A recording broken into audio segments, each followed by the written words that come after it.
আমি ছোট অল্প সময় নিব। প্রবন্ধে যা লেখা ছিল বলতে গেলে অনেক সময় লেগে যাবে।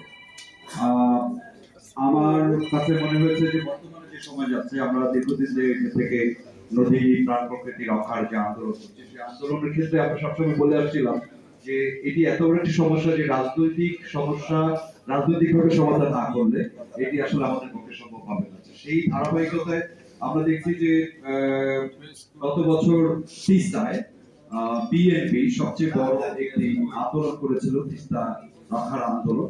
সেটি আমাদের কাছে মনে হচ্ছে যে এই শব্দটি বোধহয় পৌঁছেছে তাদের কাছে, কারণ রাজনৈতিক নেতাকর্মী এত বড় একটা ব্যাপার থাকে সেটা আমাদের পক্ষে আসলে খুবই ছোট অসম্ভব।